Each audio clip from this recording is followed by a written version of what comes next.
China's Z10 attack helicopter, often referred to as the Fierce Thunderbolt, is touted as the flagship combat aircraft of the People's Liberation Army, PLA. However, the claims of its superior capabilities should be taken with a grain of skepticism, considering the PLA's operational and tactical shortcomings. China's attempt to rival Western attack helicopters like the AH-64 Apache is driven not just by tactical necessity, but also by a desperate desire for national pride and technological autonomy. This reflects China's historical struggle to develop its own indigenous attack platform. Since the 1980s, China recognized the need for such aircraft to navigate its challenging terrain, where traditional armored units struggle to operate. The development of the Z10 came with a hefty price tag, with an investment of over $500 million in the early 1990s, which translates to more than $1 billion today. This financial commitment was prioritized in China's 9th five-year plan, emphasizing the significance of this project for its defense strategy. However, international roadblocks, such as arms embargoes from the United States after the Tiananmen Square incident and Russia's initial reluctance to sell its Mi-24 helicopters, forced China into a position of self-reliance. The Z-10's development history is marked by attempts to acquire foreign technology, which is conveniently obscured by official narratives that portray it as a purely domestic creation. The Z10 project is driven more by political considerations than military necessity. It's a symbol of China's determination to bypass obstacles, whether by undermining embargoes or engaging in illicit technology acquisition, as demonstrated by the scandal involving advanced engine control software from Pratt & Whitney Canada. The Z10, despite being clouded by intellectual property controversies and skepticism regarding its capabilities, stands as a testament to China's ambition to not just imitate, but assert itself in the global military aviation market. However, this involvement also underscores the wider scope of China's military expertise and its attempts to become a prominent player in the international defense industry. Critical assessment of China's Z10 attack helicopter, hype versus reality. The Z10 helicopter, touted as China's venture into indigenous combat aviation technology, has been met with a considerable degree of hype. However, upon closer examination, it becomes evident that this aircraft falls short of the expectations set for a modern military helicopter. While the Z10 does have certain noteworthy features, such as a sloped fuselage designed to reduce radar cross-section, its maximum takeoff weight of about 5.5 tons places it firmly within the size and weight range of many other attack helicopters. In contrast, more established counterparts like the AH-64 Apache boast a maximum takeoff weight of over 10 tons, demonstrating a more robust airframe capable of carrying a larger and more potent weapon payload. In terms of armament, the Z10 features a 30mm cannon, which is an improvement for China's helicopter armament capabilities. However, it still lags behind the chain gun found on the AH-64 Apache, which is renowned for its lethality and has a proven track record in combat.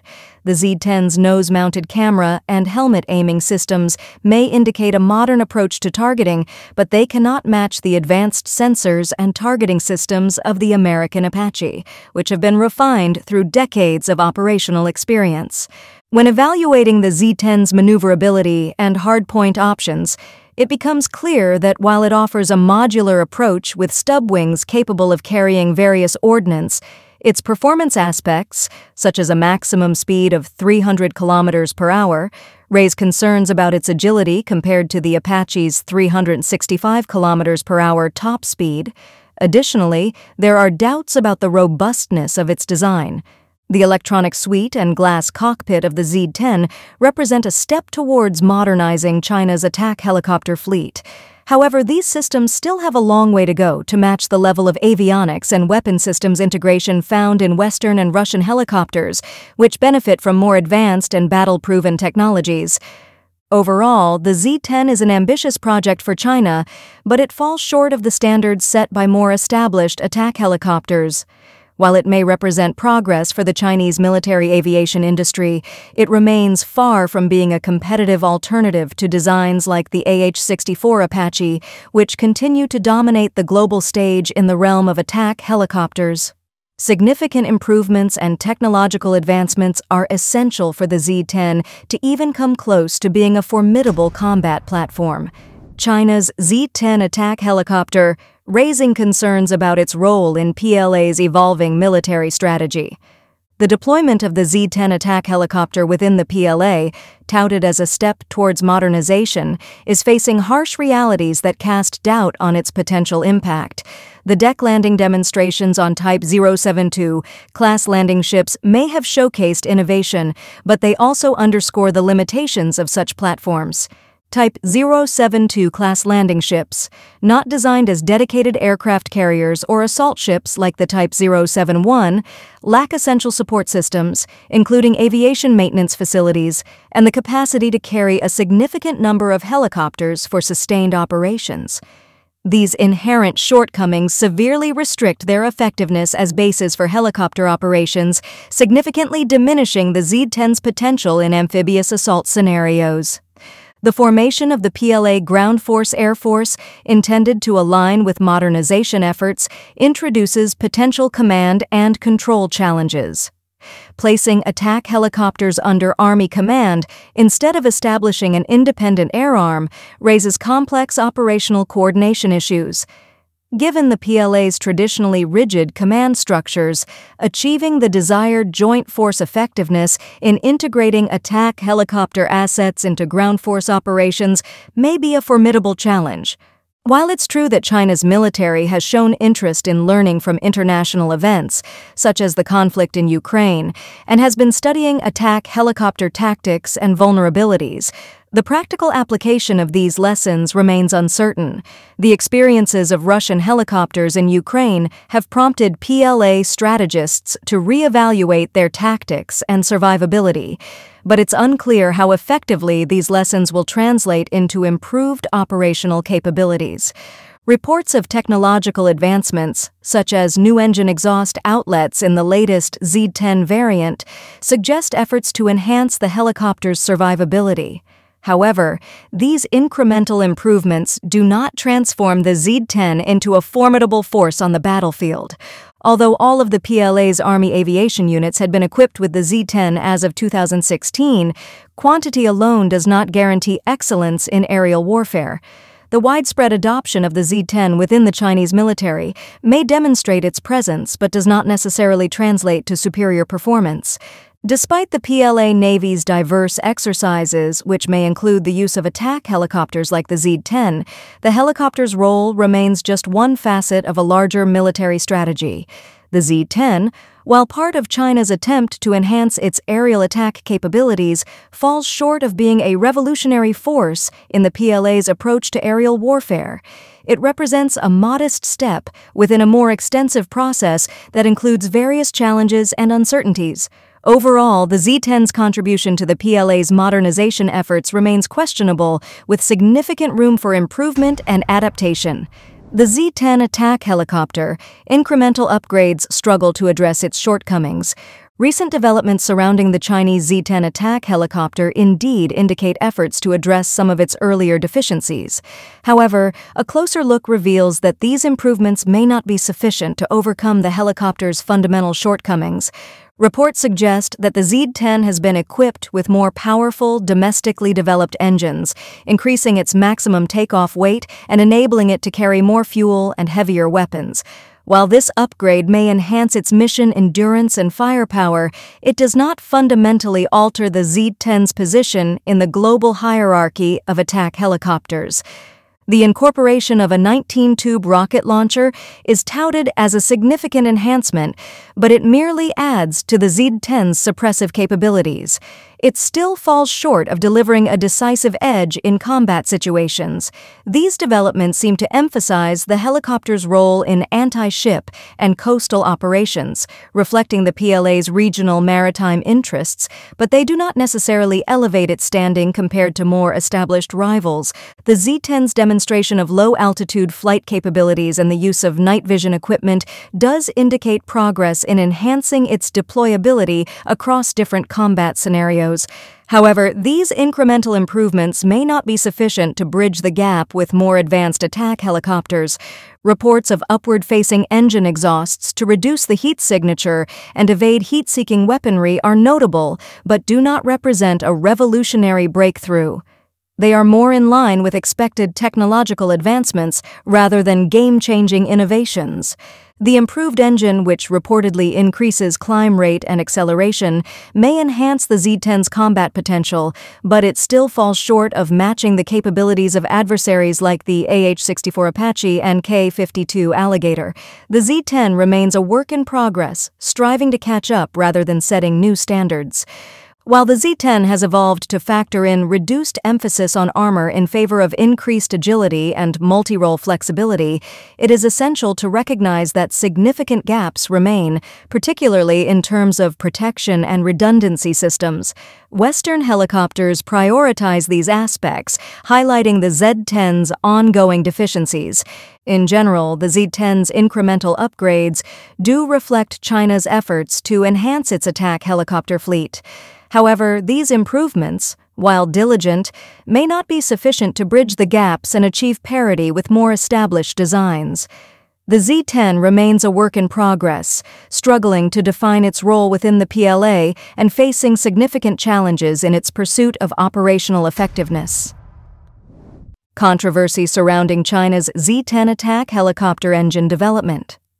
The development journey of China's Z10 attack helicopter was marred by a significant controversy involving the acquisition of engine technology that brought to light the entangled nature of international arms trade and intellectual property theft. At the heart of this controversy was the Pratt & Whitney PT6C-67C turboshaft engine technology that was supposed to be earmarked for civilian use. Pratt & Whitney Canada, a subsidiary of the United States-based United Technologies Corporation, found itself embroiled in a scandal when it illegally sold advanced engine control software to China, a move that later unraveled as one of the most significant armament scandals in recent history. The narrative that unfolded was akin to a soap opera, replete with corporate greed, clandestine operations, and geopolitical duplicity. In an effort to circumvent international arms embargoes placed against them, Chinese defense firms purveyed a narrative of coincidentally developing a civilian helicopter program during the same period as the military Z-10's inception. As these events unfolded, Pratt & Whitney Canada argued that their engine technology exports did not require new permissions, as they were ostensibly identical to those supplied for civilian applications. Despite this, the company ferried 6 versions of the military software without proper licensing, shuttling the tech from the United States to Canada and subsequently to China, a ploy outlined in detailed court documents. Communications from within Pratt & Whitney Canada exposed a palpable skepticism around the legitimacy of the civilian helicopter program China had suddenly announced, an unease that went disregarded as the company eyed the lucrative Chinese civilian market. Ultimately, Pratt & Whitney Canada's complicity was brought to light in 2012, resulting in a guilty plea and a settlement exceeding $75 million in fines to the U.S. Justice and State Departments. The aftermath of this scandal dictated a consequential pivot for the Z-10's propulsion systems. Bereft of the advanced technology embedded in Pratt & Whitney's engines and facing heightened scrutiny, China resolutely transitioned to using their domestically made WZ-9 turboshaft engines, a choice punctuated by its own set of challenges. The WZ-9 engines, developed with Ukrainian and Russian assistance, provided the Z10 with a more independent operational capacity, free from the whims and woes of international geopolitics.